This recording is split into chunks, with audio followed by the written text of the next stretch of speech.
Okay, hello everyone.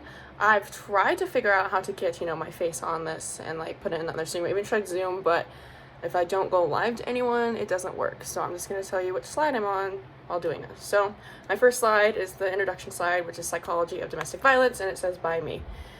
And I should be posting this video like in the link.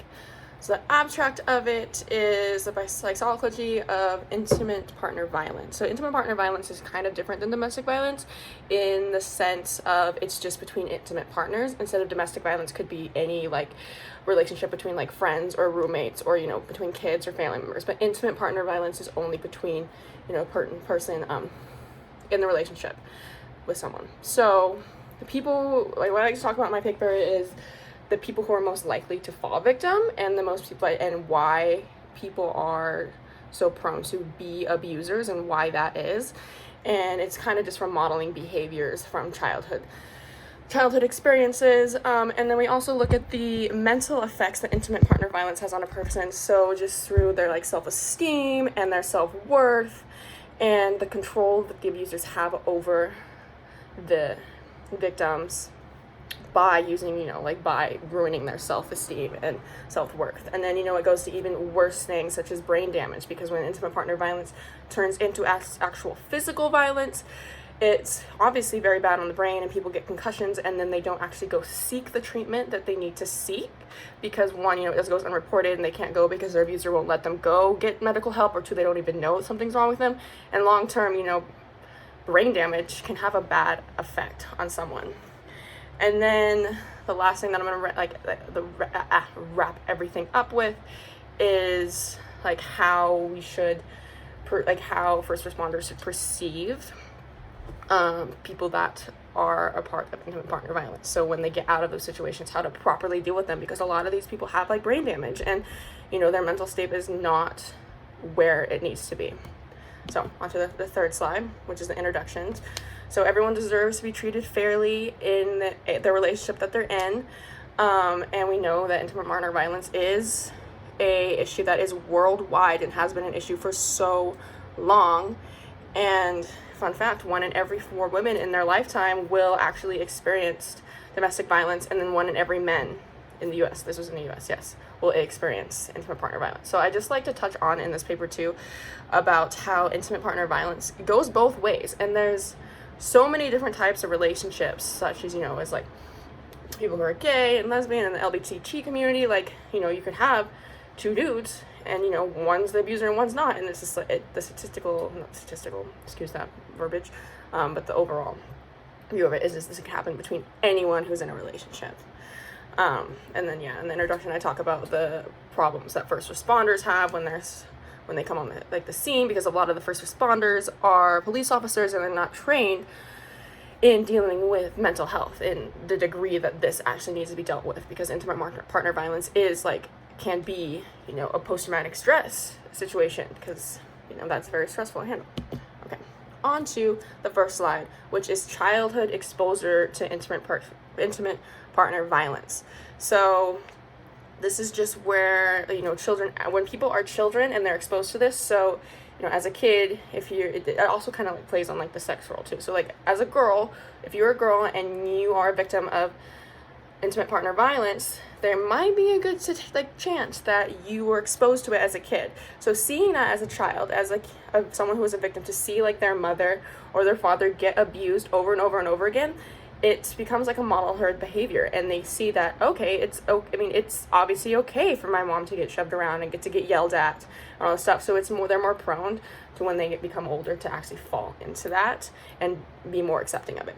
And then it kind of goes to the same idea for abusers. So as a child sees their father, abusing their mother and calling her names and degrading her and hurting her, they can see that modeled behavior, and just naturally they're going to grow up and be like, oh, it's okay for me to treat my significant other like that. Like, it's okay behavior for me to do that to them, because they saw it as a child, even if they logically know that it's not right or understand, but it's the brain is trained to, that's okay, which it is not.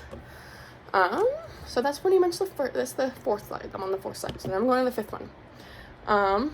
What is considered abuse? So what's considered abuse is, being degraded in any way. Abusers may threaten to hurt their partner, hurt the partner's children, hurt the pets in the household. The abuser can keep the person from going to work or going to see friends and family or going to school. They can break the victim's personal items to scare them into, doing what they want. Obviously, not see their friends. Abusers will want to know where their partners are at all times, and that's very kind of controlling, in my opinion. So if you're in a relationship, someone's telling you they need to know where you are at all times, that's like, you're your own person, you're supposed to be free. If the abuser threatens to kill themselves if the partner's leaving, so that's a really big issue when people are trying to leave their abusive relationships. It's like all of these, like, oh my god, if I leave him, he's gonna kill himself. And then that's a lot of guilt for a person to have, but oh no, it's not okay. So there's a lot of cases where victims may not be physically abused, so they are formed to think that they're not actually being abused. But, not being able to see your friends and family and not being able to go to work and your partner needing to know you all times, that is a form of abuse. Like, not allowing your partner to be a free and individual is a form of abuse. So that's just not the physical abuse. But then obviously, physical abuse would be considered abuse because you're laying hands on someone, you're leaving bruises on them, you're throwing them into the wall and getting there, giving them brain damage. That's obviously abuse. Okay, going on to the 6th slide. So why do abusers abuse? And I kind of touched on this before, just from the modeling behavior from what they saw as children. But there's this paradox that I found in the Venka and Manzana article, which is in my reference list.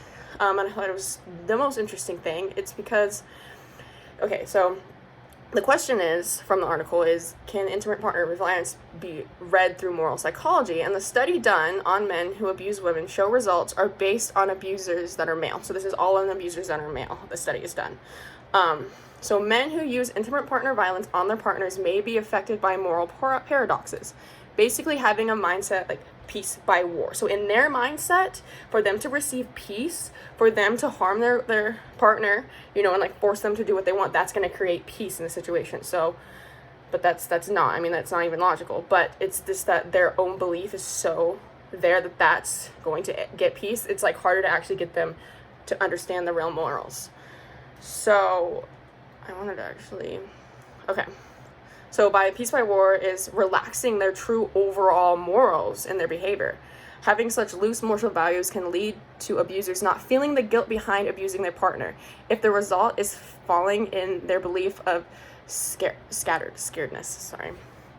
So men who use intimate partner violence may be fighting by material and non-material selective reasons, such as repetition by status or by scarce values regarding other and authority. So they don't have the actual mindset of understanding the proper morals. It's just in their own moral belief, like the peace by war thing. It's like, if I force her to do this, then it's going to create the peace that I want. So through psychology and men that are these type of abusers, it's actually with the proper psychological treatment, they still won't be cured because it's that mindset of peace by war. They just don't have the proper mindset to get there, which is really sucky, but what are we gonna do? At least we know this now. Okay, going on to slide 7, which is the long-term psychological effects of intimate partner violence. So that's what I was saying earlier with people struggling with depression and anxiety because of this kind of thing, and they get PTSD. If you're in an abusive relationship, that's gonna be traumatic. They develop eating disorders and sleep disorders and substance abuse disorders, trying to deal with the feelings that you get behind being in an abusive relationship and having to deal with on your own because you can't go to your partner, and if your partner's not allowing you to see your friends and family, that's really hard on a person. That's going to be really hard on their mental health and obviously their self-esteem and their self-worth. Victims experience occupational injustice, which I was kind of talking about earlier, is their partners aren't allowing them to go to work or go to school to be the person they want to be, which I don't even get. Why do you want to be with someone that can't be their full potential? But that's their own belief. But yeah, so pretty much victims, their psyche is quite off because of the abuse that they are receiving. Okay, going on to slide 8, the physical offense of intimate partner violence. Now this is the most important part that I want everyone to know. from my whole research paper is the physical effects, which can revolve in hitting, kicking, shoving, using items to inflict pain, to prevent injuries. And from a report done that I got from Mohanan, it said women reported punches to the jaw, mouth broken, broken teeth, broken cheekbones, their head being slammed into walls, the dashboards of cars, and blunt force trauma injuries to the brain.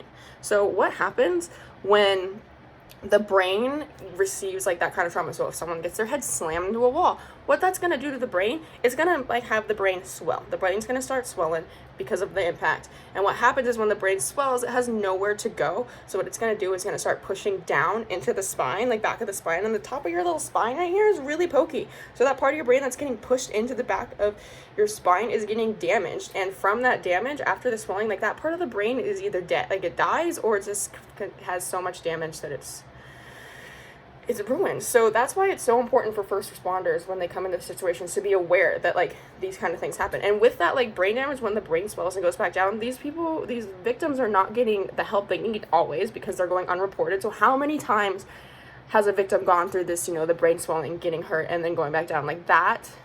There's so much trauma just in the brain itself from that, let alone the mental state, and then the full-on mental state from having the brain damage and the brain trauma and all of this. So the physical events are pretty intense. Okay, going on to the 9th slide, which is OVA, which is the why I don't know why I put OVA on this slide. It's the Victim Associations by the FBI. So luckily there are programs designed for victims in these situations. So like in most counties there is a shelter that women can go to, or if you can go online, there's many like helplines and hotlines.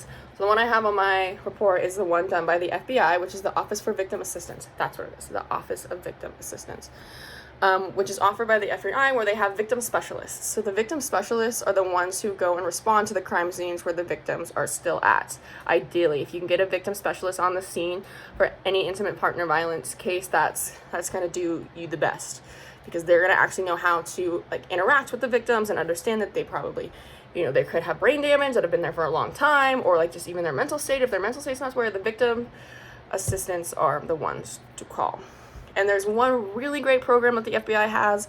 I believe it's Rachel Pierce joined, and she has created a therapy dog, and the therapy dog, his name is Dulles. So when she's one of the victims assistants, so she'll go to crime scenes where there are victims of intimate partner violence, and she'll bring the dog. And it's just, everyone can say an animal is going to make them feel better, and animals can help lower blood pressure, relieve fear and anxiety. So bringing a dog to the scene immediately after the trauma has happened to have something that's going to calm down their anxiety is very important, and I think should be a resource nationwide, not just in the FBI in Virginia where this dog is.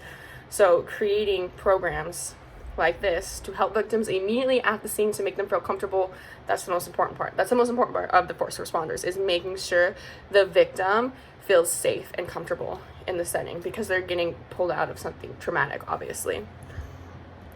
And then my conclusion, which is slide 10, which is basically just saying both men and women suffer from interpartner violence, and it is a touchy subject to talk to people about, because most people don't want to talk about it, and there's like so many cases that just, with our statistics of who's getting abused, that don't get reported because it's not something people want to talk about. It's just how to go forward. I messed up right there. Please forgive me. I lost my thought. Give me a second. Okay, men and women both suffer from interpartner violence, which is a touchy subject. And that even when we know that it's going on, there's not much the outside world can do for them. Because if I have a friend that's in a relationship and I know it's abusive, there's not really much I can do for her. I just can still be a support system. Because if someone chooses to be in an abusive relationship, there's really not much the outside force can do. But other than being there and telling them you can be there, and then knowing sources that they can turn to if they're ready to get out of that relationship. And hopefully that the way I end concludes is that we as a society can make more programs such as the therapy dog program, because that immediately has a positive psychological response on survivors of these lives. And it could just, start, positive psychology. Like once you get them out and put them in to the right therapy, positive therapy, it can help them grow and become their own person and become strong on their own. And that's the most important thing, is getting victims out of their abusive relationships and have them being able to grow and be independent people on their own. And that is it. I have the reference list on the last slide, and thank you very much. I hope this kind of broadened your ideas of intimate partner violence.